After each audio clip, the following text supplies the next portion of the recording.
Bueno, si quieren, Vivi, podemos ir arrancando.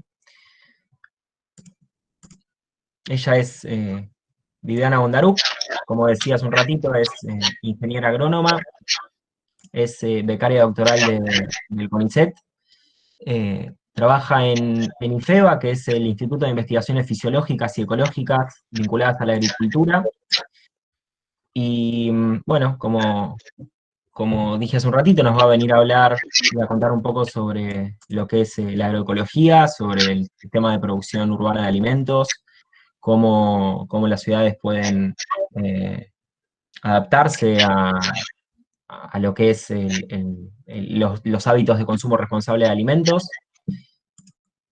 Bueno, Vivi, cuando quieras, estamos Dale, a disposición. dale, buenísimo.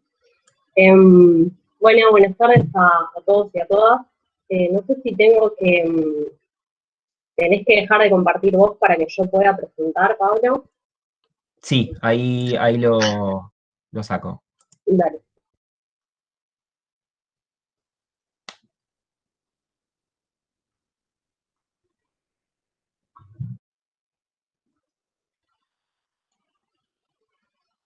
Bueno,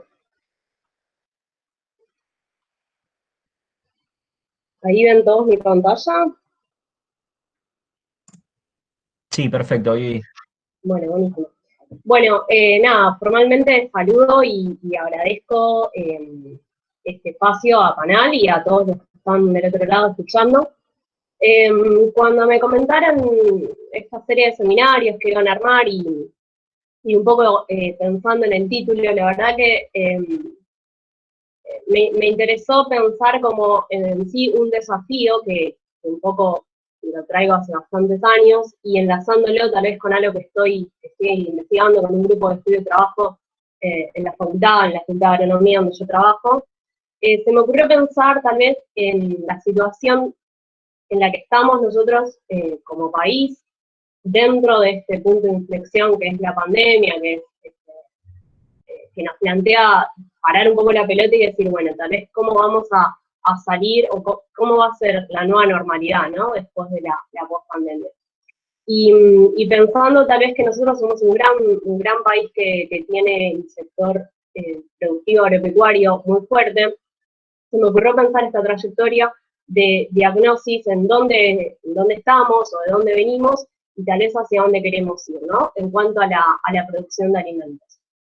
Y para eso pensé en una hoja de ruta que vamos a transitar a lo largo de esta charla, que es pensar el modelo de producción convencional en el que nos encontramos, es decir, qué producimos como país, cuánto producimos, pero más importantemente cómo lo producimos, o por lo menos es como el punto que a mí me interesa focalizar. Y bueno, tal vez las implicancias, ya yendo a un punto más de externalidades negativas que tiene este modelo, porque externalidades positivas probablemente las sepan y las escuchen múltiples veces, pero pensar cuáles son los aspectos en el ambiente y en la sociedad que este modelo tiene y que impacta de manera negativa, ¿no? La segunda sección de la charla sería pensar, bueno, ya que tenemos todas estas implicancias negativas, bueno, pensar un modelo alternativo de cómo seguir produciendo, y para eso quiero darles como una breve introducción a lo que es la disciplina o lo que es en sí el modelo agroecológico, y voy a hacer foco particularmente en la producción de frutas y hortalizas, que ya más adelante van a ver por qué. Después también contarles brevemente qué es el consumo responsable, que se enmarca dentro de lo que es el comercio justo, y cuál es el rol que tenemos nosotros como ciudadanos a la hora de ser consumidores, también aparte de ser ciudadanos, ¿no? Y por último, para finalizar y tal vez para integrar un poco todas estas cosas que venimos viendo, pensar qué herramientas tenemos nuevamente nosotros como rol de ciudadanos y consumidores para intervenir en los modelos y generar cambios en la producción de alimentos, pero desde una perspectiva más de ciudades. Entonces, yendo tal vez a la diagnosis de qué somos o qué producimos, se me ocurrió pensar que si bien se dice mucho esto de que somos grandes productores de alimentos, a mí me parece que es una afirmación cuanto menos polémica, porque la verdad es que somos grandes productores y muy buenos productores, pero de cereales, de oleaginosas, de granos. Si ustedes ven, por ejemplo, el mapita, no sé si ven el puntero, pero el mapita que yo tengo a mi derecha, lo que muestra básicamente es la extensión en hectáreas, en área, en superficie sembrada, en particular de un cultivo estrella en nuestro país, que es la soja. Como ven, si bien las áreas más verdes puros son las que muestran la mayor proporción de área sembrada, lo que vemos es que es un cultivo que se expande en varias provincias de nuestro país y ya nos da una pauta de que es bastante dominante, ¿no? Y como les decía previamente, como somos grandes productores del complejo cerealero oleico, básicamente dominan ese complejo 4 cultivos, que son soja, maíz, trigo y girasol. Y les cuento así porque son así en su nivel jerárquico de importancia. Pero, si ven la tablita que tengo acá abajo, vemos que en superficie, o sea, en millones de hectáreas que ocupa, y en producción, pareciera ser que la que es la reina, digamos, de esta gran producción argentina, es la soja. Entonces, si sabemos que por superficie y por toneladas producidas es el cultivo de mayor importancia en nuestro país, podemos ponernos a pensar y decir, bueno, ¿cómo se produce, no? ¿Qué es o qué necesita el cultivo para justamente expandirse en esa cantidad de millones de hectáreas y aparte producir los rindes que produce, ¿no? Y bueno, básicamente la soja que se produce mayormente en nuestro país inició sus procesos de investigación allá en los 60, 70, pero en la década, mediados de la década de los 90, es cuando se autoriza en nuestro país la introducción del OGM, es decir, de organismos genéticamente modificados, que ¿qué es lo que es? Es un grano, es una semilla que tiene dentro de su genoma. Perdón, Vivi, un segundito. Perdón, sí. Se salió la presentación.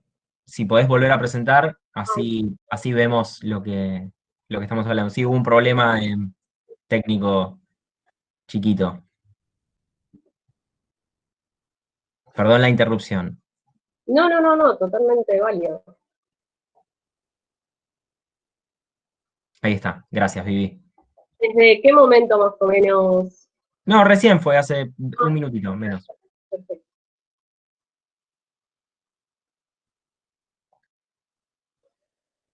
Entonces, como les decía, la soja que se produce en nuestro país es un organismo genéticamente modificado que lo que tiene es que dentro de su genoma tiene una porción de genoma que le otorga, que le permite tener una resistencia a un herbicida. En este caso particular, el Roundup Ready, patentado por Monsanto allá lejos de ese tiempo, pero que le otorga esta resistencia y que hace que una cosa vaya necesariamente linkeada a la otra. Es decir, cuando yo estoy pensando en esas casi 20 millones de hectáreas sembradas con soja, estoy pensando en que cada una de esas temporadas son sembradas 20 millones de hectáreas con un cultivo que es un organismo que es un transgénico y que aparte necesita de mínima una aplicación de un herbicida.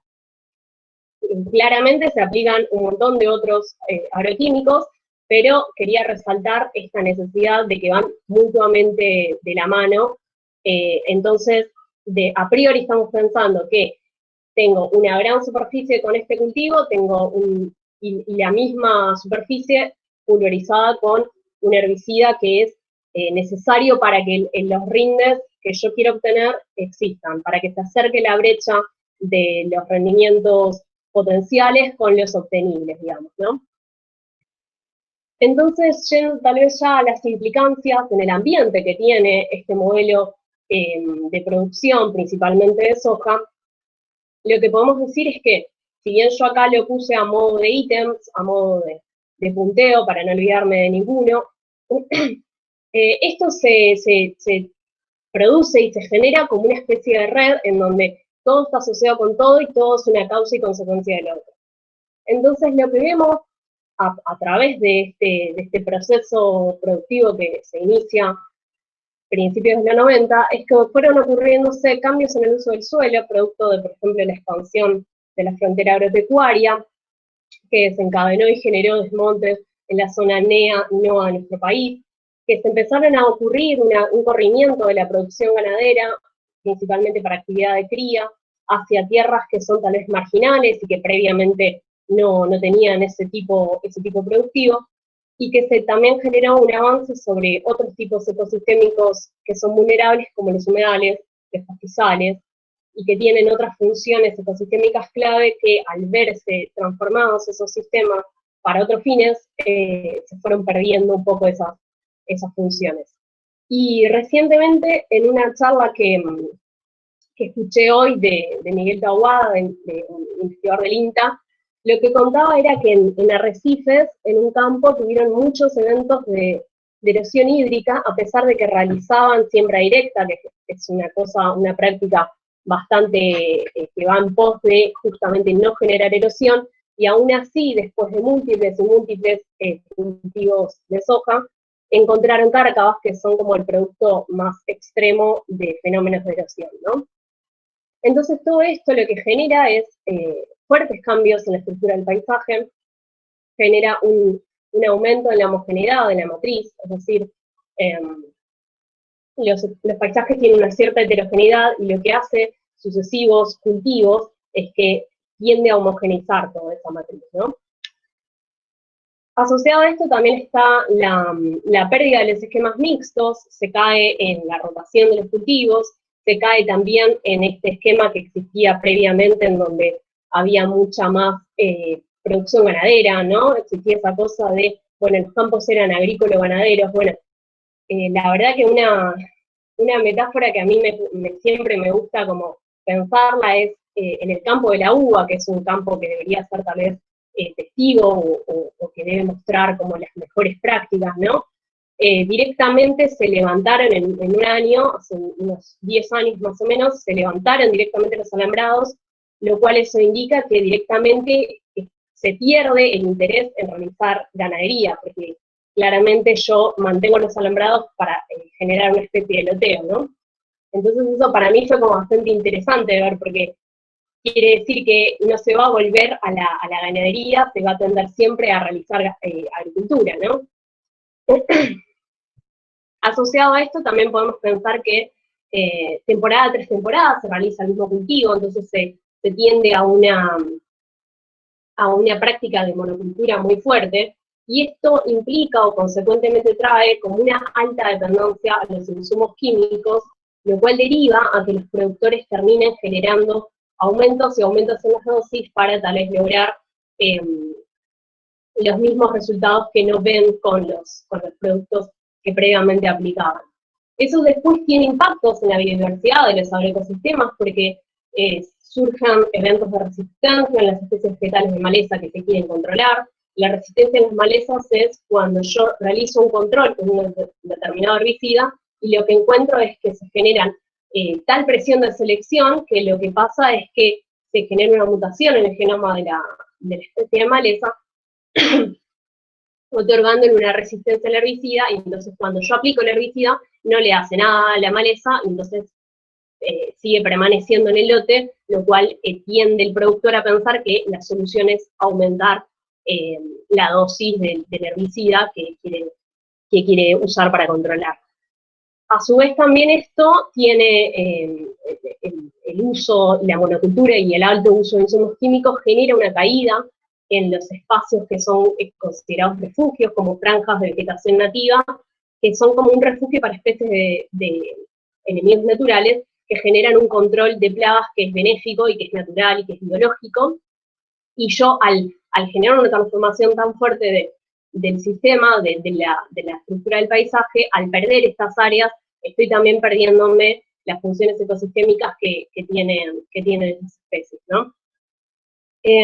Otra cosa bastante fuerte que se genera como impacto en la biodiversidad es la pérdida en el servicio ecosistémico de polinizadores no solo de Apis mellifera, a la abeja común, digamos, que tal vez lo puedo solventar con colmenas, sino también de polinizadores silvestres que probablemente no se contempla o no se considera las funciones que tiene, pero por ejemplo un cultivo bastante importante para nosotros, para nuestro país, que es el girasol, como les contaba antes, necesita sí o sí para obtener buenos rindes, buen rendimiento aceitero, una polinización entomófila, entonces, de insectos, ¿no? Entonces, si yo estoy generando esta pérdida en los espacios de vegetación nativa, me estoy perdiendo también, en parte, o estoy impactando también en parte este servicio de polinización que es natural, ¿no?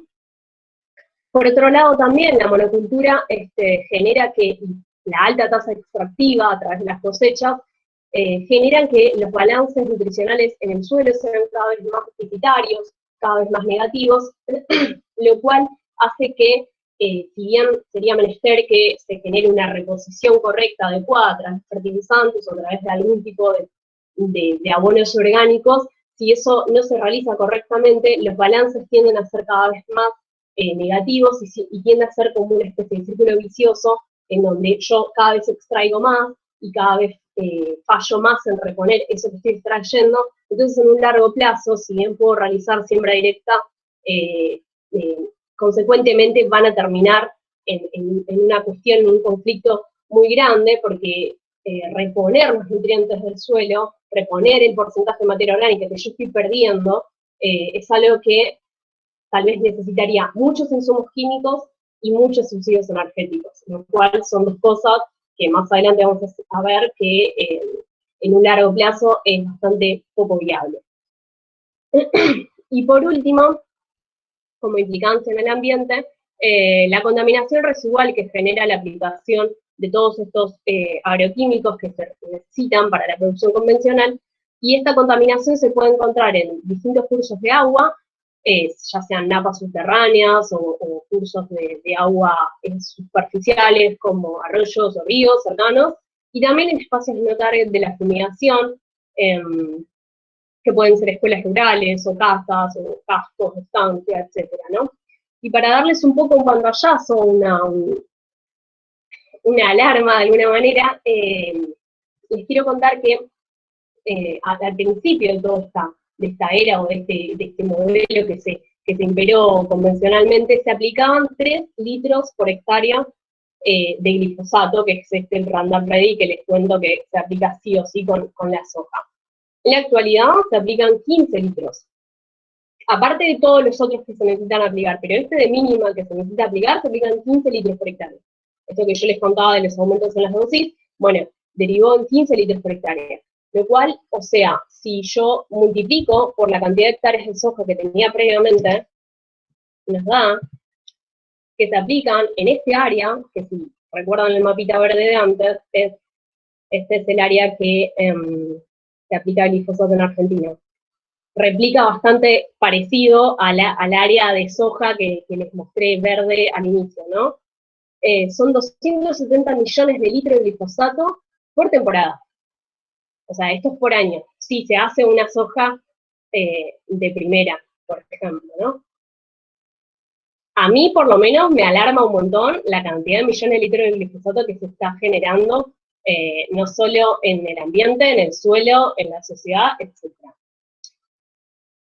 Y para seguir con las pálidas, asociadas también a este modelo convencional o tradicional de agricultura, hay ciertas implicancias sociales, como por ejemplo, el fenómeno que derivó, que surgió, que terminó teniendo el nombre de agronegocio, que es un poco un sistema en donde se encorseta a la producción agropecuaria en un desarrollo de estructura más empresarial, ¿no? En donde baja lo que es la figura del productor y aumenta bastante fuerte la figura del rentista. Que el rentista básicamente es una figura que lo que hace es priorizar los alquileres por sobre el usufructo de su propiedad, ¿no? Digamos, empiezan a aparecer las figuras del contratista, empieza a caer bastante fuerte lo que es el trabajo asalariado en el sector agropecuario, y bastante fuerte empieza a crecer lo que es el trabajo en negro, el trabajo no registrado, con todo lo que es los trabajadores golondrina, con todas las irregularidades que eso trata, ¿no? Pero más fuertemente, como algo bastante, una implicancia bastante fuerte, es que se modifica la estructura de tenencia de la tierra. ¿Qué quiere decir esto? Que se empieza a dar un fenómeno de concentración. Si ven, por ejemplo, en esta tablita que está acá a mi derecha, lo que se ve es la comparación entre el Censo Nacional Agropecuario del 2002 y el 2018. Lo que dicen estos números es que cayó casi en un 25% la cantidad de explotaciones agropecuarias y que aumentó el tamaño medio. Eso quiere decir que está más concentrado porque hay menos manos que controlan esa tierra y que cada una de esas manos tiene mayor superficie de tierra, lo cual a las claras es algo bastante problemático, bastante conflictivo. Entonces, como primeras conclusiones de este modelo de producción convencional, lo que podemos decir es que tiene fuertes implicancias, como por ejemplo que los recursos naturales están más degradados, están más contaminados, tienen fenómenos de transformación y fragmentación de los hábitats muy fuertes, y que la producción, pensando la producción en un mediano o largo plazo, que tal vez es lo que nos obliga a este momento, de parar la pelota y decir, bueno, ¿cómo vamos a seguir produciendo? ¿Cómo va a ser nuestra matriz productiva? Es que prioriza la tecnología de insumos por sobre la tecnología de procesos. Entonces eso implica que no sea viable la producción si no estoy constantemente generando un fuerte subsidio energético y una fuerte dependencia de los insumos químicos. O sea que todo el tiempo voy a estar necesitando, es un modelo que fuertemente necesita que yo lo esté subsidiando, ¿no? Eso quiere decir que prioriza la tecnología de insumos por sobre la de procesos. Esto, consecuentemente, va a generar que se aumenten los costos de producción, lo cual, por lo general, no se suele decir, y obviamente va a tener implicancias a nivel social en términos de que genera aumentos en los fenómenos de éxodo social y que caen los procesos de arraigo rural en el interior de nuestro país. Pero bien, a todo esto yo les conté un poco cómo es nuestro país en términos de que somos grandes productores de granos, grandes productores de commodities, y que ese tipo de modelo no tiene buena nota, digamos, ¿no? Parece que tiene fuertes implicancias negativas. Ahora, todo eso no lo estamos consumiendo, ¿no? Directamente, como, bueno, yo pero no voy a agarrar una bolsa de soja y voy a comer directamente eso. Entonces, se me ocurrió pensar y decir, bueno, pero este modelo se replica en la producción de alimentos que yo sí directamente consumo. Bueno, la verdad es que sí, les spoileo, y se me ocurrió pensar en qué tipo de alimento quiero focalizarme, y pensando que tal vez hay cada vez una tendencia mayor en que los cambios de los hábitos de consumo tienden hacia buscar dietas más equilibradas, más saludables, que sea todo más fit, ¿no? Como menos grasa, más fibra, todo eso, bueno, también más frutas y hortalizas se busca, ¿no? Entonces, ¿cómo es la producción de frutas y hortalizas? O sea, ¿es realmente sano lo que yo estoy consumiendo? La fruta, la manzana que yo agarro y pienso que estoy comiendo, que es algo sano, que es algo que me va a hacer bien. ¿Qué hay detrás de eso, no? O sea, ¿es realmente sano? Bueno, la verdad es que tal y como se produce actualmente en nuestro país, la producción intensiva de frutas y hortalizas, se produce también bajo un modelo convencional. Es decir, que hay uso de insecticidas, hay uso de fungicidas, hay uso de herbicidas y hay uso de fertilizantes. Con lo cual, ya nos da la pauta de que, bueno, probablemente muy sano no vaya a ser. Entonces, ¿estamos realmente comiendo alimentos sanos? Esta nota que encontré en Infobae hace realmente poco, se publicó donde mostraba que en informes de SENASA se encontraron aproximadamente 80 agroquímicos, los cuales algunos estaban prohibidos, como por ejemplo el endosulfán, que está prohibido hace muchos años y aún así se sigue utilizando. Y esta nota, también bastante reciente, creo del año pasado, mostraba que aproximadamente el 60% de la verdura que llega al mercado central es descartada porque hay aumentos sostenidos en los parámetros, en los límites que están establecidos por los laboratorios, y eso quiere decir dos cosas. O bien que no se respetaron los tiempos de carencia, que son el tiempo en que, desde que yo aplico el producto, desde que yo aplico el agroquímico, hasta que se consume o hasta que se va a góndola para vender, en ese tiempo se tuvo que haber biodegradado el producto, o bien no se respetó ese tiempo, o bien se aplicó tanto que claramente necesita mucho más tiempo y unas condiciones mayores o diferentes para ser biodegradado, ¿no? Y por otro lado, también pensando en la cuestión más social, es decir, bueno, ¿a quién se lo estamos comprando? ¿No? Las frutas y verduras que nosotros consumimos, que vamos a la verdulería y decimos, bueno, dame esto, dame lo otro, digamos, ¿a quién se lo estás comprando? ¿Quién lo está produciendo? ¿Cuáles son las condiciones de las personas que están produciendo esas frutas y hortalizas que nosotros consumimos? Entonces, pensando todo esto, y sabiendo que la forma en que se produce en nuestro país frutas y hortalizas sigue las implicancias o tiene las mismas implicancias negativas que el modelo convencional, pensar en una alternativa a ese modelo convencional y puede ser la agroecología. ¿Pero en qué consiste la agroecología? Tiene multiplicidad de definiciones y tiene también mucho de mito, mucho de verdad. Yo la verdad es que voy a hacer un paneo bastante general, tiene un montón de aristas por las cuales abordarla y es un tópico súper interesante, pero básicamente lo más interesante que tiene es que busca una producción que considere o contemple o integre una perspectiva socioambiental, ¿no? Y que esto lo acerque o acerque la producción hacia el concepto de soberanía alimentaria, ¿no? Que es mucho más que la seguridad alimentaria porque no busca simplemente la producción de los alimentos, sino que también tiene en cuenta la sociedad en su conjunto, los pueblos que están detrás de la producción de los alimentos, y que aparte de que los alimentos existan, que sean producidos en condiciones adecuadas con la sociedad y con el ambiente, y aparte de que puedan todos tener acceso a los alimentos. Entonces, volviendo tal vez con este concepto de las tecnologías de procesos y la tecnología de insumos, lo interesante de la agroecología es que justamente hace el camino inverso, prioriza las tecnologías de procesos por sobre la de insumos. Y esto, por ejemplo, para bajar la dependencia hacia insumos químicos, promueve estrategias que generen una recuperación de los distintos mecanismos de regulación biótica, lo cual eso va a derivar en que bajen la proporción de insecticidas y pesticidas que yo debo aplicar, y también reduce el uso de fertilizantes sintéticos.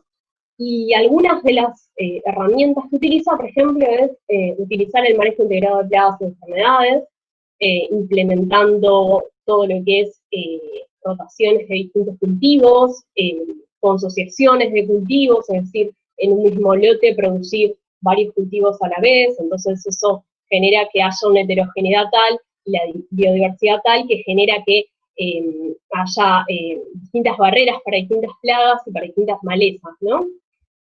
También promueve lo que es el fomento del mosaico de paisaje, que lo que hace es que se desarrolla distintas franjas con vegetación nativa, también aumentando la heterogeneidad, y eso promueve que existan estos refugios que les comentaba previamente para los enemigos naturales de las plagas.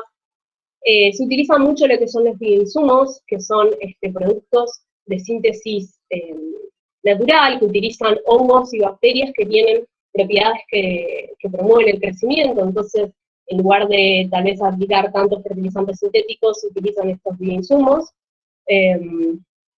Hay un profesor de la cátedra de fitopatología en mi facultad que desarrolló un bioinsumo que es bastante utilizado en todo lo que son cinturones periurbanos de La Plata, o sea que es algo bastante difundido, digamos. Tiene en cuenta también los ciclos biogeoquímicos de los nutrientes, esto a través de la utilización de abonos orgánicos, de la reutilización de los residuos de cada uno de los lotes, obviamente la realización de compost, ¿no? Entonces, de alguna manera eso también reduce la proporción que yo necesito subsidiarle a través de fertilizantes. Y por último, a través de esta integración con la perspectiva social, fomenta lo que es el desarrollo local, el desarrollo de los mercados de cercanía, genera una valorización de la familia, de la agricultura familiar, de la familia productora, y esto porque tiene como lema o como eslogan principal que lleva a la práctica, es que prioriza la productividad del sistema en un largo plazo, por eso considera toda esta serie de cuestiones que le permiten desarrollar una sostenibilidad en el tiempo, y no busca maximizar una renta en un corto plazo. En Argentina, aproximadamente 85.000 hectáreas están bajo producción agroecológica o en transición hacia la agroecología. Esto quiere decir que no de la noche a la mañana un productor puede transformarse o volcarse a lo que es la agroecología, sino que es una transición que recorre en donde empiezan a ocurrir toda esta serie de procesos que yo les comentaba previamente, y el productor empieza a depender cada vez menos de los insumos químicos, ¿sí? No es que de la noche a la mañana se dejan de utilizar productos químicos, porque eso sería magia, y en la naturaleza nosotros, la magia no funciona, sino que lo que hacemos es aplicar los conocimientos para desarrollar, para buscar o desarrollar las estrategias que nos lleven a ellos, ¿no? Está más concentrado en lo que son provincias de la región extrapampeana, porque claramente en la región pampeana la adopción de este tipo de prácticas todavía es bastante reticente, y está más difundido en lo que son los cinturones periurbanos, porque la mayoría de los productores que realizan o que adoptaron prácticas agroecológicas son de producción intensiva, ¿no? Esto que les contaba de que se focaliza bastante todavía en lo que es la producción de frutas y hortalizas. Pero es bastante creciente el proceso de agroecología en cultivos extensivos. Este grafiquito que ven ustedes acá a mi derecha son los resultados del análisis económico, en donde ven que el ingreso neto es bastante superior, serían las barritas más verdes puras, bastante superior al modelo convencional. Esto es en trigo, en el sur de la provincia de Buenos Aires, en la chacra experimental Barrow, que es del INTA, es claramente todavía resultados experimentales, pero la verdad es que es interesante que ya por lo menos se vean resultados y casos en donde, bueno, ya no es simplemente una cosa de un trabajo de investigación, sino que en el campo también se puede estar corroborando estos resultados. Y bueno, algunos de los entes que representan y que reflejan todo lo que es este conocimiento más técnico de la agroecología son la RENAMA, la Red Nacional de Municipios y Comunidades para la Agroecología, la Sociedad Argentina de Agroecología, y un sector del INTA que está como escindido, que es el modo INTA. Entonces, como les decía, es una tendencia cada vez más fuerte en donde se realiza agricultura agroecológica y deja de ser una moda y empieza a ser una cosa que ya se ve, que se afianza cada vez con más fuerza. Una cosa bastante interesante que a mí por lo menos me llenó de esperanza es que se haya creado la Dirección Nacional de Agroecología, dependiente del Ministerio de Agricultura, de Luis Basterra, y hayan puesto a Eduardo Cerdá, que es justamente el titular de la RENAMA, o sea que es una persona con bastante conocimiento asesorando productores en relación a la agroecología. Entonces, retomando un poco el título que nos trajo, que nos convocó a esta serie de webinarios, y teniendo en cuenta las implicancias negativas que yo les comenté del modelo convencional, y pensando tal vez las bondades que nos ofrece este modelo alternativo, bueno, podemos pensar a la agroecología como una potencial solución a aplicar en la nueva producción de alimentos a posteriori, ¿no? Como decir, bueno, pensemos a la agroecología realmente en serio como alternativa para aplicar. Ahora, ¿cuál puede ser nuestro rol, ¿no? En todo esto, porque tal vez teniendo como el conocimiento de alguien, de una charla, o de un productor, o de un asesor, digamos, decimos, bueno, ¿qué podemos hacer nosotros de nuestra casa, de nuestra ciudad, de nuestro pequeño nicho, ¿no? Y qué podemos hacer para promover justamente esta serie de modelos. Bueno, una de las herramientas bastante interesantes es el consumo responsable. El consumo responsable alienta a tener en cuenta prácticas de comercio justo, que lo que buscan justamente es la disminución en los canales, en las cadenas de comercialización, la disminución de intermediarios, ¿no? Genera eso posteriormente una mejora en las condiciones laborales de los productores, y tiene en cuenta también que la producción tiene que ser una producción en armonía con los ciclos naturales, por ejemplo, a través de uso de prácticas agroecológicas, y por ende desarrollando una producción ambiental más sustentable. A mí me gusta resumirlo, el comercio justo, como saber a qué estás comprando bien y saber a quién se lo estás comprando, ¿no?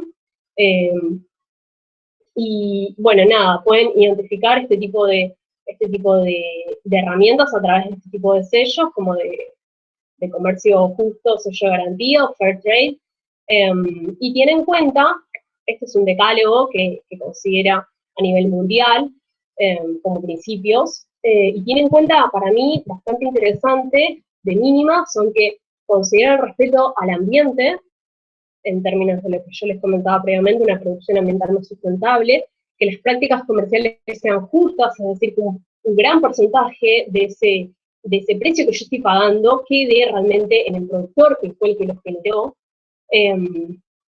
y brinda oportunidades a los productores más desfavorecidos y en lugares de mayor vulnerabilidad.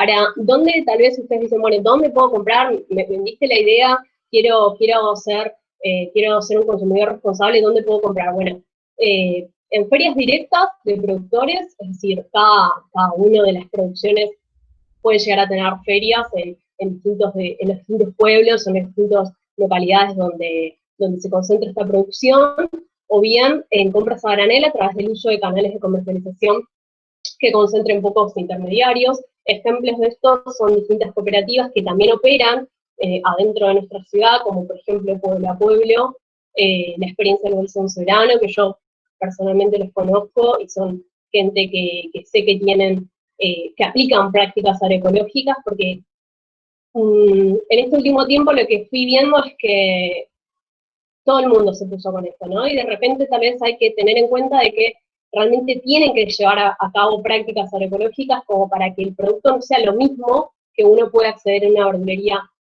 comercial o común, y particularmente los chicos del Bolsón Soberano son un nexo interesante, son chicos de mi facultad, la Facultad de Agronomía de la UBA, y son un nexo interesante con predios, con productores de Florencio Varela, que realmente están en una transición agroecológica y están realizando prácticas que se acercan bastante a lo que es la agroecología pura, ¿no? Después está la UTT, que es bastante conocida, la Unión de Trabajadores de la Tierra, y distintas opciones de ferias de economía social, o por ejemplo, bueno, la feria, si son también de acá de Cava, la feria de agronomía es un caso particular que yo también conozco. Esta es una foto de la feria, esta es otra foto de la feria, en donde no voy a decir que los precios son baratos, porque tal vez la verdad es que no, pero lo interesante de eso no es tal vez que los precios sean baratos, sino que la gran proporción del valor de ese precio, el mayor porcentaje de ese precio que el consumidor está pagando, llega realmente al productor, que es lo que a mí me parece como clave y como más interesante de lo que es el comercio justo. Y bueno, para ir cerrando, entramos a la parte donde les cuento un poco las herramientas que seguimos teniendo nosotros como nuestro rol de ciudadanos, de consumidores, y también podemos constituirnos en interventores directos en la producción de frutas y hortalizas a través de, por ejemplo, lo que son las huertas urbanas, ¿sí? Y bueno, este fenómeno que cada vez, por suerte también, es una cosa que va en boga y crece cada vez con una tendencia más fuerte, puede abarcarse distintas aristas a través de, por ejemplo, el aprovechamiento de ciertos espacios públicos y privados para la producción de alimentos a través de prácticas agroecológicas, y no necesariamente en estas fotos que yo les muestro, que son muy interesantes y son emplazadas en ciudades ambas, no necesariamente necesitamos un reservorio de suelo para generar, o sea, puede desarrollarse en techos y podría desarrollarse tranquilamente este fenómeno en distintas terrazas de la City porteña. Esta creo que no es una foto de la City porteña, pero tranquilamente podría hacerlo. Y, por ejemplo, integrar lo que es el consumo de alimentos más sanos con una producción agroecológica y que genere otros beneficios a lo que son las ciudades, ¿no? Y tal vez pensando en herramientas más caseras, introducir también el concepto de huertas o el desarrollo de huertas, pero en nuestros domicilios, pensando que tal vez podemos tener un pedazo de terraza, un pedazo de patio, un pedazo de balcón, o lo que tengamos, en donde podemos desarrollar alimentos sanos y que aparte generen un pequeño abaratamiento en nuestros bolsillos. Y personalmente es una apreciación personal, pero es una es una satisfacción interesante ver crecer lo que vos generaste, lo que vos sembraste, todo ese desarrollo, y posteriormente consumir y decir, bueno, yo fui la que generó esta planta de lechuga que ahora estoy comiendo, ¿no? Y por último, comentarles lo que es el fenómeno de compost, que si bien tal vez de vuelta está como bastante de moda, bastante ahora como que tiene una tendencia cada vez más fuerte en las redes, en Instagram, en donde nosotros nos movamos, encontramos como estos fenómenos de decir, bueno, haz tu compostera, comprá la compostera, fabricala, o te enseño a... La verdad es que es un problema bastante histórico de esta ciudad, que se genera muchísima basura, y como ven en este gráfico, que es bastante claro, el 50% de lo que estamos generando, que va al SEAMSE, son residuos orgánicos. Y esos residuos orgánicos pueden tranquilamente ser transformados a través de un proceso correcto y adecuado de compost en suelo. Que ese suelo puede o bien ser utilizado para las huertas que cada uno pueda tener, o bien es un material que no es lo mismo que directamente el residuo en sí. ¿Sí? A través del proceso de realizar un buen compost, como ejemplifica un poco este grafiquito, lo que yo estoy generando es un ciclo un poco más armonioso y que genera un residuo, entre comillas, que ya no sería lo mismo y no generaría el mismo impacto en el ambiente, ¿no? Y para cerrar, les traigo unos ejemplos que integran todas estas herramientas, que aplican todas estas herramientas.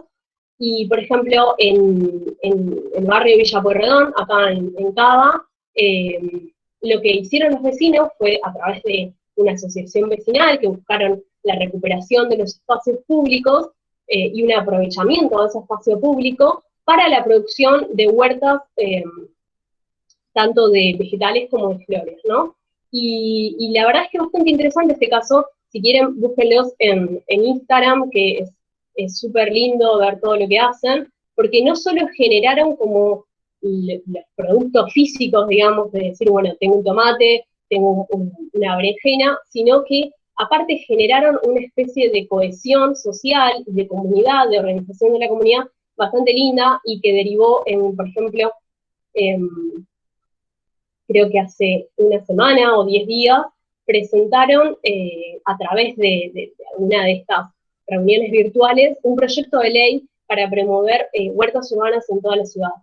Y bueno, asistieron a esa presentación varios legisladores, pero me parecía súper interesante que desde la asociación vecinal, digamos, generaron y levantaron una cosa tan interesante como esto de replicar en lo que ellos hicieron, de aprovechar un espacio público que tal vez estaba vacante, que era esto, que es en las vías, el terraplencito al costado de lo que es la vía del tren, y recuperar ese espacio y recuperarlo para la comunidad, ¿no? Y generar no solo una cosa que dé un fruto, un producto de la tierra, sino que aparte otorgue como esta evolución de comunión, ¿no? De generación de lazos sociales por fuera de lo que es lo típico.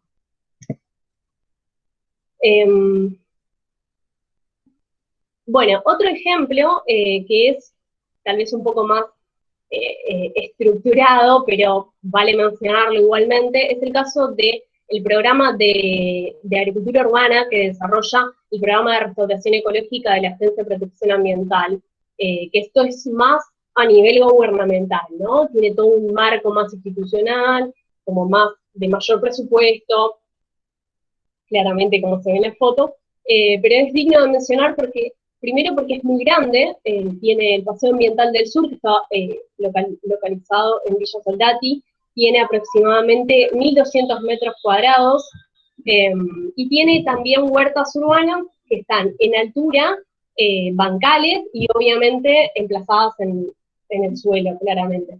Pero también tiene producción hidropónica, lo cual eso hace también que sea bastante interesante, porque la producción hidropónica, no sé si todos lo conocen, pero es una producción que genera alimentos, genera productos alimenticios que prescinden de suelo, no necesita suelo, sino que simplemente necesita un sustrato para afirmarse y sostenerse, y con una solución nutritiva y agua puede generarse alimentos, y la verdad que una agencia gubernamental de Cava se esté ocupando de producir esto y difundirlo, por lo menos en los vecinos de esas cercanías, me pareció interesante como caso testigo y como caso a que el gobierno podría seguir replicando en otros espacios públicos, en otros espacios de la ciudad que busque destinar a eso, ¿no?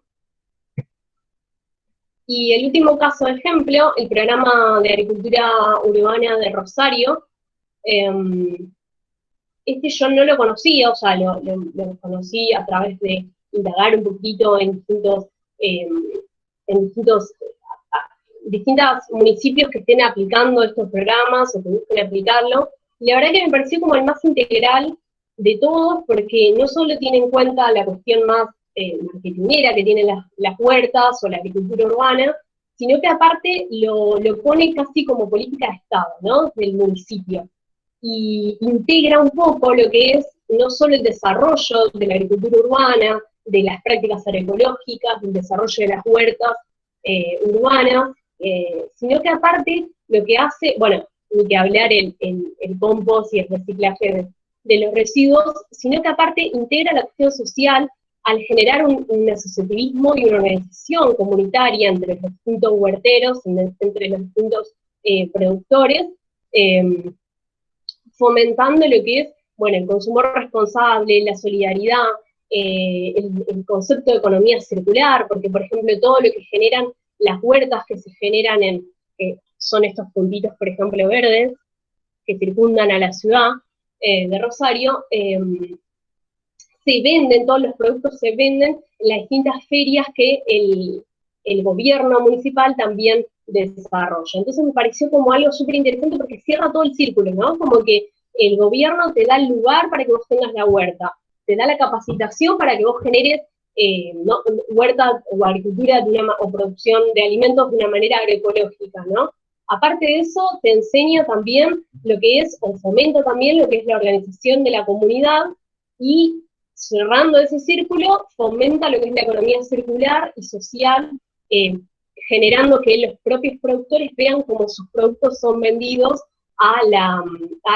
directamente a la ciudad de Rosario, y que ellos mismos pueden interceder en el precio, en la interacción con las personas, con el consumidor, generando un nexo y acercando al productor y al consumidor, ¿no?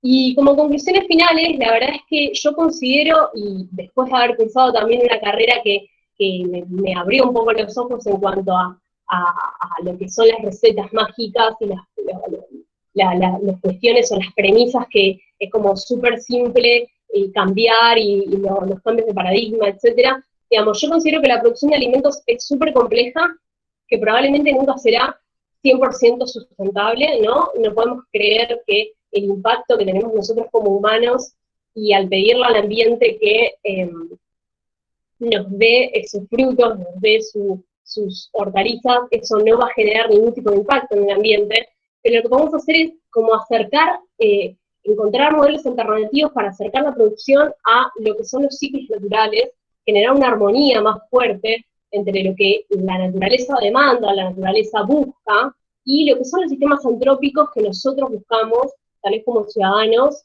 perpetuar, ¿no? Estos son unas fotitos ejemplificando lo que es la producción acá en mi casa, lo cual les muestra, no son fotos de Google, sino que les muestra que es posible hacerlo, si bien yo tengo un espacio bastante privilegiado.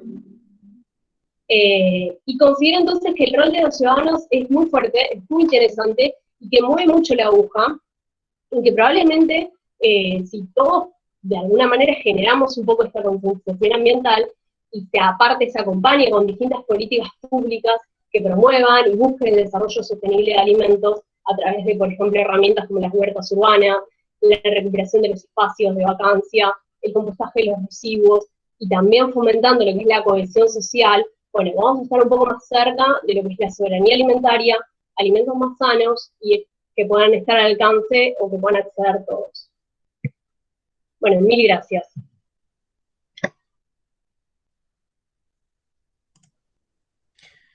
Bueno, Vivi, gracias a vos por la presentación, por la charla, la explicación, la verdad, te agradecemos el tiempo y te agradecemos también lo técnico, que es un tema que está en agenda, que desconocemos en parte la mayoría de nosotros, pero que sin duda es uno de los tópicos que más nos tiene que interesar porque de esto depende un poco el desarrollo de las generaciones futuras. Abrimos el espacio si les parece, alguna pregunta, alguna duda.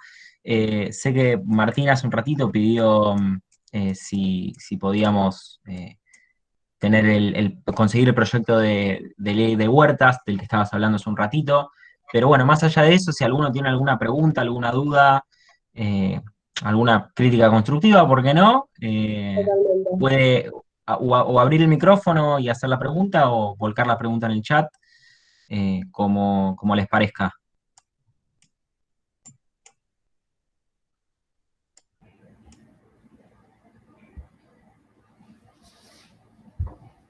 Hola Pablo, hola Viviana, ¿cómo andan? Bien. Che, retomando lo que habías contado de la hidroponía y yendo a la temática de huertas urbanas, hay una tendencia, ahora hay una tendencia, hay una incipiente idea de armar huertas verticales usando la técnica de hidroponía, eh, que está todavía en estado bastante experimental. ¿Cuál es tu opinión respecto de esto? Y si ves en esto un futuro en la producción de alimentos en los entornos urbanos. Digo, si es económicamente rentable, si se puede pensar a futuro en algo parecido a esto, si ves que esto tiene impacto negativo en el ambiente urbano. Em, a ver, me parece súper interesante, me encanta la idea, me parece que todavía tiene para insertarse dentro de lo que es Argentina, tiene que pulirse un montón de cuestiones, porque económicamente, digamos, si yo voy a producir en distintos espacios, sin meternos ahora en pensar en qué espacio se va a generar ese tipo de producción.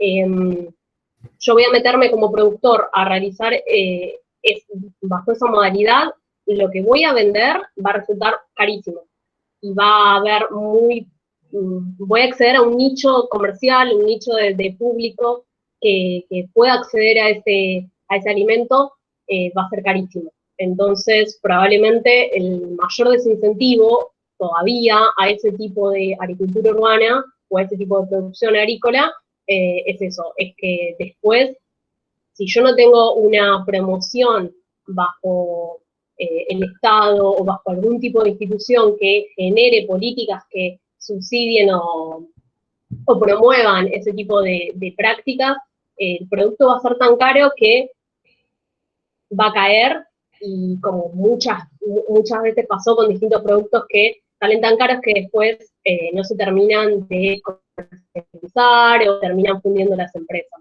¿no? Entonces tal vez lo que habría que pensar es institucionalizarlo de alguna manera, de promoverlo bajo algún ente estatal que, no sé, a través de subsidios o a través de algún tipo de bono que yo estoy como ahorrándome, por ejemplo, esta gran huella de agroquímicos, bueno, ahí podría tener algún tipo de promoción o facilidad. En tanto en cuanto no se realice de esa manera, me parece que es bastante utópico todavía. Perfecto, gracias. Hola, ¿cómo Acá Luz están? Sánchez tenía. Hola, buenas tardes a todos y a todas. Hola. Te hago una pregunta, Vivi. ¿Hay algún proyecto o alguna idea respecto a las huertas urbanas relacionado con la urbanización de los barrios populares? Acá, bueno, hay una cuestión del espacio también que es como muy difícil de pensarlo en ese sentido, eh, sobre la sobredensificación. No sé si tiene un poco que ver con esto que planteaba Nacho, pero lo que más me interesa saber es si tenés idea de algún proyecto que esté relacionado con esta urbanización. La verdad es que no tengo idea de proyectos en sí que busquen promover huertas en los distintos barrios populares. Sí, hace poco, el año pasado, yo estuve en contacto con una concejala de Lomas, que era diputada, Daniela Vilar, que ella lo que me comentaba es que en Lomas, en los jardines de Lomas, están intentando, de los barrios populares principalmente, capacitar a los docentes para justamente insertarse dentro de lo que son las huertas, pero no es algo completamente difundido. Me parece que lo que pasa es que hay muchos proyectos bastante atomizados en cuanto a lo que es huertas urbanas, ya sean barrios populares o barrios más de otras características económicas. Lo que habría que hacer es, no sé, pensar en algún proyecto más a nivel ciudad o a nivel nacional que justamente promueva y lo haga de una manera más universal, ¿no? Más uniforme. No sé si respondí tu pregunta.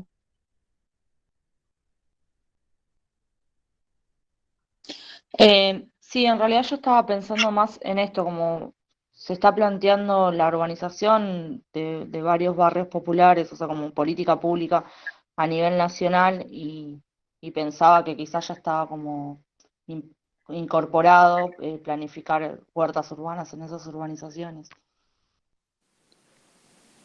La verdad es que desconozco. Lo que podría pensarse es que se puede instalar como política, como hacía, por ejemplo, lo que contaba antes el municipio de Rosario, en donde directamente desde la construcción de los barrios plantean que haya ciertos espacios que estén destinados para lo que es el sector huerta, ¿no? Entonces, de alguna manera ahí estás integrando lo que es la generación de un barrio, la construcción desde el inicio, con ciertos espacios que los destinados para la producción de huertas.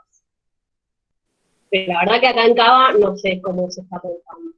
Genial, gracias.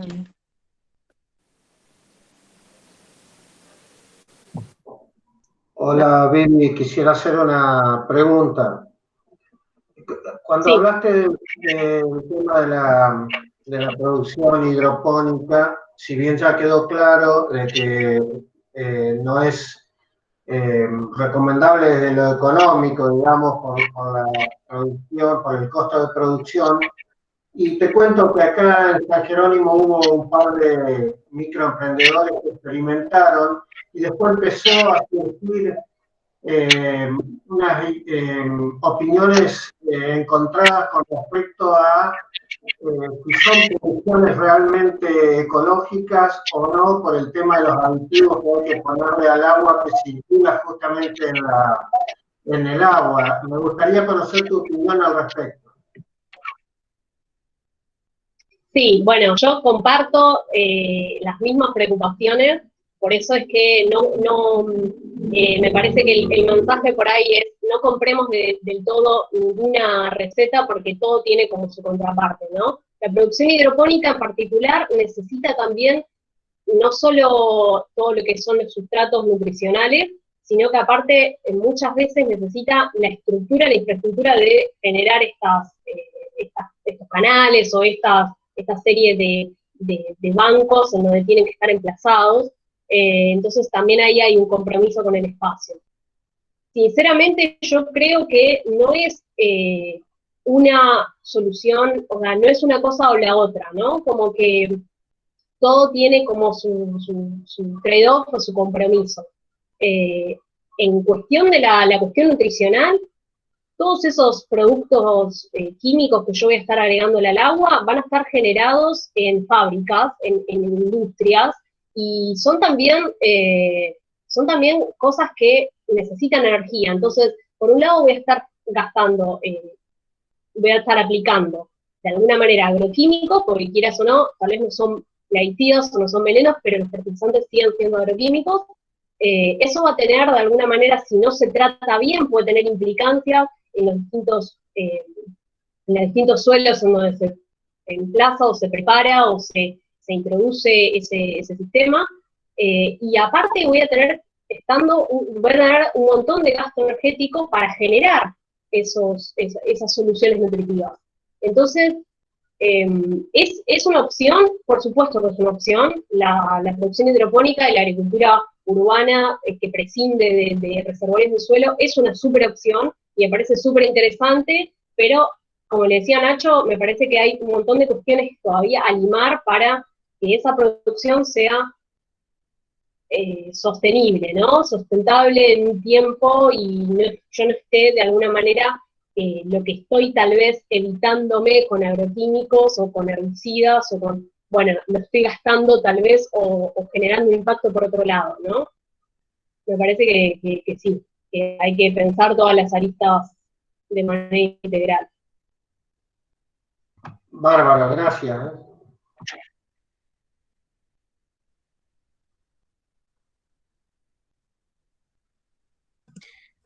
No sé si quedó alguna otra pregunta. Sí. Hola, ¿me escuchás? Verónica, soy de Rauch. Hola, ¿qué tal, Verónica? Hola, Vivi. Nacho, ¿me estás escuchando? Nacho, Siempre, siempre.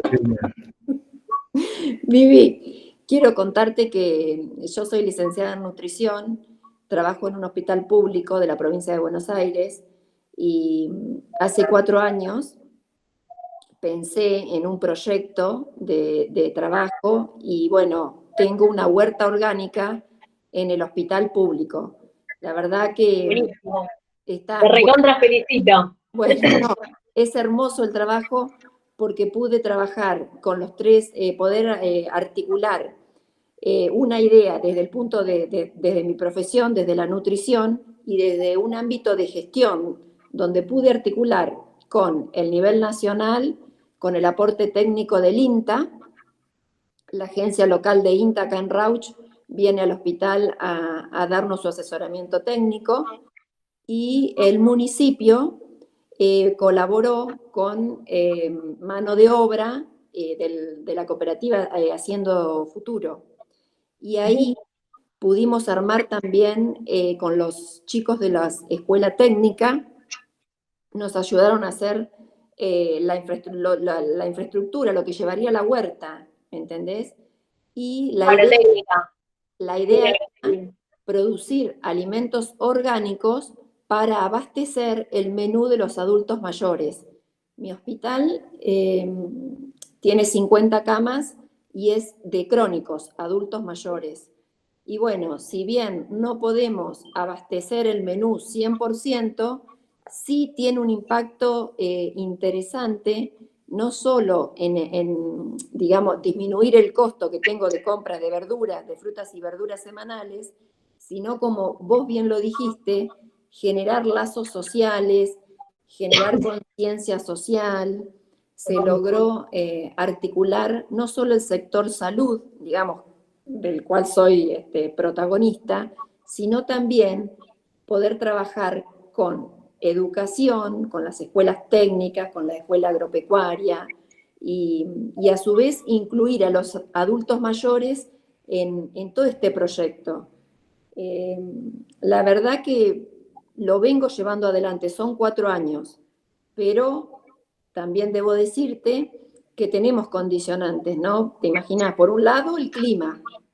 Bueno, sí. Vos que sos ingeniera agrónoma sabés que el bicho moro y bueno, y todas las plagas biológicas que nos atacan, que son normales de la huerta, también las tenemos. Y bueno, y de pronto también, como vos decís, el apoyo político también es importante para poder sostener este tipo de proyectos, porque si de pronto INTA no nos acompaña, imagínate, yo como nutricionista no puedo llevarlo adelante, pero hasta ahora lo venimos llevando y el entusiasmo no ha decaído.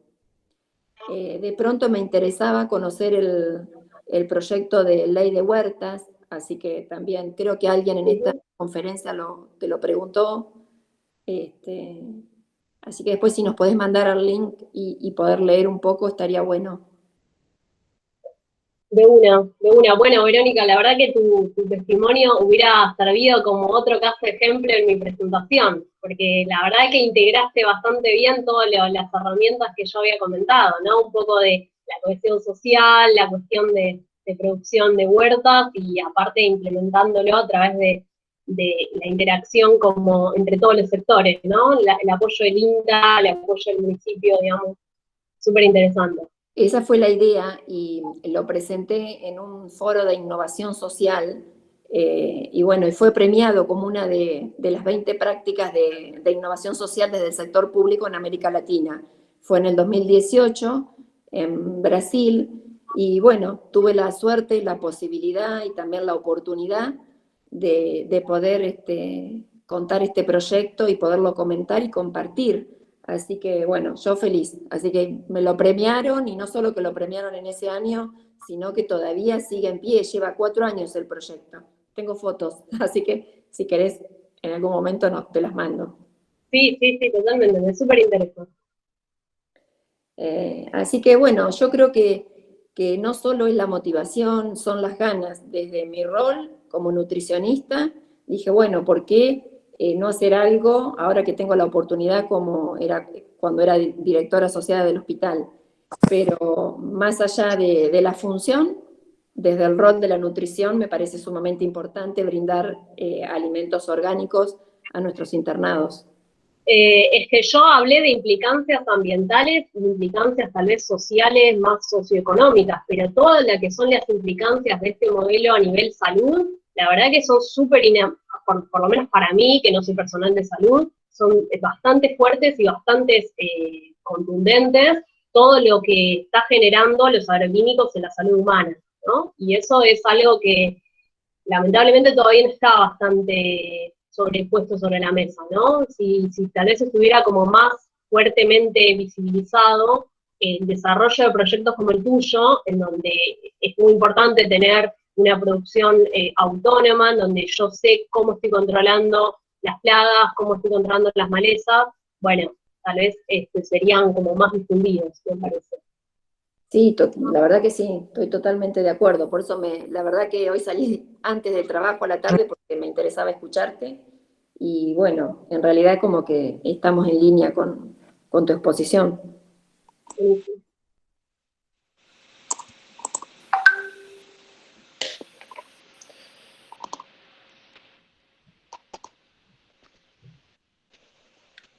Gracias, Verónica. Bueno, no sé si queda alguna duda al respecto, algún comentario. Si no, cerramos. A ver. Si puedo hacer una cortita. Sí, dale, cómo no, Martín, adelante. Ahí va. Aprovecho porque además me mencionaron un par de veces. Primero, Viviana, felicitaciones por la charla. La verdad que muy interesante. Y Gracias. digo, me mencionaron porque hablaron de la ley de huertas y la pedí yo por un mensaje a ver si había posibilidad de conseguirla. Porque nosotros trabajamos mucho con muchos intendentes de distintas provincias y me parece que está bueno por ahí poder replicar esos modelos. Sí. Y un poco la pregunta que tenía viene en ese sentido, si conoces, yo entiendo que cada provincia o incluso cada municipio tiene una realidad que requiere que cada proyecto se adapte a la realidad de esos lugares. Yo vengo de la provincia de Jujuy y ahí, por ejemplo, se trabaja mucho con el tema de la quinoa, de la papa andina. Digo, cada provincia tiene sus particularidades. Pero si conoces algunos ejemplos de municipios que tengan ciertas ordenanzas o ciertas actividades o acciones que estén llevando adelante y que en líneas generales se puedan replicar en otros lugares. Por ejemplo, con el tema de la educación, ordenanzas relativas a la educación de alimentación saludable o de huertas, esto que vos decías.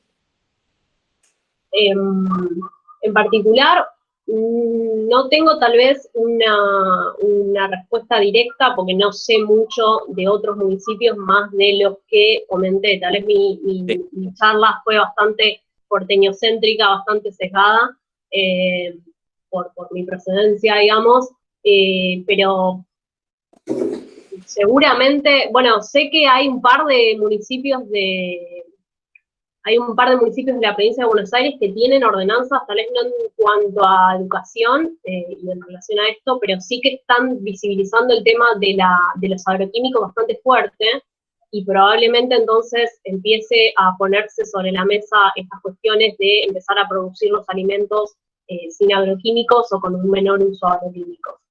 El jueves pasado lo que sí sé es que se presentó en Tapalqué se presentó junto con Axel Kicillof y el ministro de Desarrollo Agrario, Javier Rodríguez, un programa que incluía, creo que se llamaba Alimentos Bonaerenses, pero incluía también una cuestión relativa a que se iban a promover prácticas agroecológicas en un montón de municipios, generando, no solo que los productores empiecen a tornarse hacia una transición agroecológica para la producción de alimentos, sino que empezaran a desarrollarse un poco lo que son los mercados de cercanía, y que probablemente muchas veces los alimentos que consumen distintos municipios del interior del país sean importados directamente del mercado central, ¿no? Entonces a veces ocurren estas cosas loquísimas, que es como que un alimento tal vez tiene que recorrer un montón de kilómetros, incrementando huella de carbono, incrementando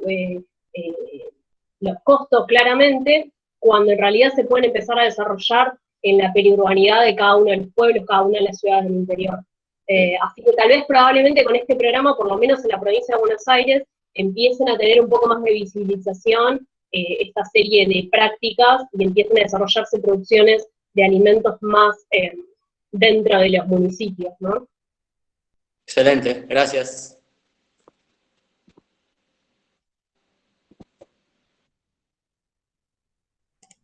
Bueno, gracias Vivi, gracias a todos también, no solo por estar presentes en lo que fue la charla de hoy, sino a lo largo de todo el ciclo. Sabemos que hay muchos que están acá, que estuvieron presentes en varias ocasiones.